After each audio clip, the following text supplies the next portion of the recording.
Hello, I'm Malcolm Skinner and I'm a solicitor in the LexisNexis PSL private client team. Today I'm joined by Ben Handley, a tax director at PwC, who advises privately owned businesses and their owners. I'm going to ask him about some of the tax issues that private business owners face when they're looking to withdraw funds or realise capital from their companies. So Ben, an individual is looking to take cash out of his privately owned company. What are the tax issues he would be faced with? Well, thanks, Malcolm. So invariably there's going to be a tax cost of taking that money out of the company. So the first question is, why do they need that money? If there's a need or desire to fund lifestyle issues, then they need to take the money out and calculate the tax. If, however, their real objective is asset protection, diversification, going into other business interests, then maybe it could be better and prudent to leave it within the company, particularly sort of given corporate tax rates are currently 20% and due to come down. Indeed. Okay, let's assume they need the money out of the company. What tax do they pay? Well, if we look at the highest rate of taxpayers, those that earn £150,000 or more a year, the rate of tax on, say, the simplest form would say it'd be a dividend, the rate of that would be 38% income tax. But those of us who look after own and managed businesses typically talk in terms of total effective tax rate. So let's look at the tax the company pays, let's look at the tax the individual pays, and what's actually left in the individual's pocket at the end of the day.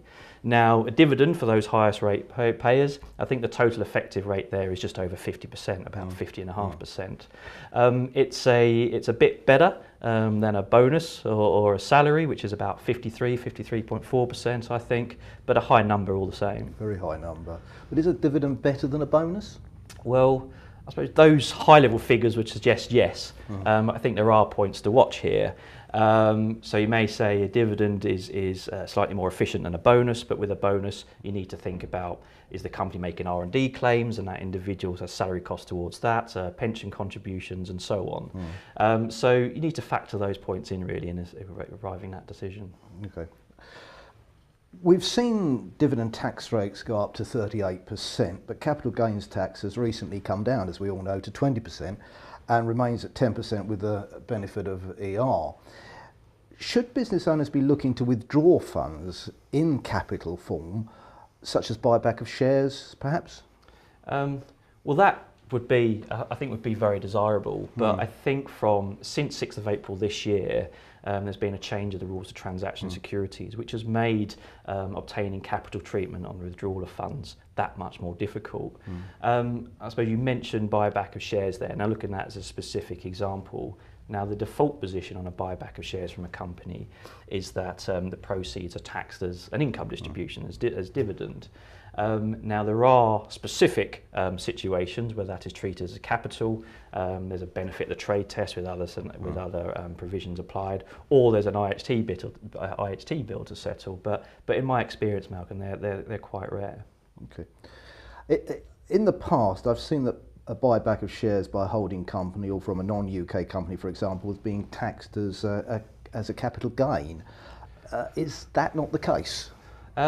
Prior to 6th of April, that probably was correct. Yeah. But since the introduction of the new rules, the transaction security rules, that's unlikely to be the case going forward. Looking at the two scenarios you mentioned, there's been a couple of specific rule changes. So first off, when we're looking at what element is capital on the buyback of shares, only cash physically subscribed at the outset would be deemed as capital. Now previously, where perhaps a share for share exchange had been done, the share for share exchange would be treated as a subscription for capital in those circumstances. So that's no longer the case from 6th of April, and the legislation is now quite clear on that. And also the further change was on offshore companies. Now an overseas company is treated no differently to a UK company. So the buyback of shares is under normal principles. Okay. So what about individuals who choose to roll up funds within the company and then realise the proceeds ultimately on, say, a liquidation of the company? Yes, so this is, again, another area that's been subject to change in the legislation and is subject to now a specific anti-avoidance rule.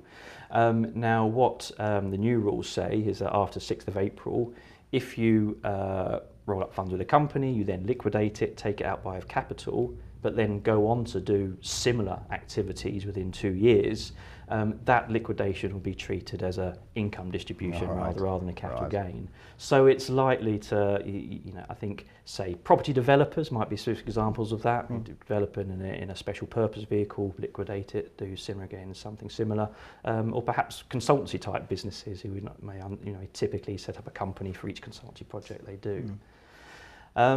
I think if you look at also maybe looking at a sale of a company, then entrepreneurs may not need excess cash out all the time, and when it comes to a sale, there may be surplus cash in the business, and they may sell on a net asset basis, including the cash, and wish to get capital gains treatment for that. Now, I think this is an area again the revenue have been looking to target with the tightening of the legislation. I can't see from the rules how they specifically could challenge such things on a straightforward sale, reclassifying that as income. But I think we'll have to watch this space and see. We may just see a change in practice in the revenue. Yes, as always. Yeah, so quite a change in the landscape. So any final words to sum up on this? I think looking at withdrawing funds, I think dividends and bonuses are very often seen, very clear, but can be expensive. What is the use for the cash? Do you actually need it out of the company, or given lower of corporation tax rates these days, it may be sort of more prudent to keep it within the business. Ordinarily, a liquidation of a company should be respected as a capital transaction and treated as capital gains, but there are specific anti-avoidance rules now. So anybody considering doing that should proceed with care. And I think we are, just to add, we are hoping to see some further guidance from HMRC, because currently those rules are quite widely drafted. We may be waiting a while. Thank you, Ben. That's very kind, very helpful, very informative. Much obliged to you. Pleasure, Malcolm. Pleasure. My pleasure.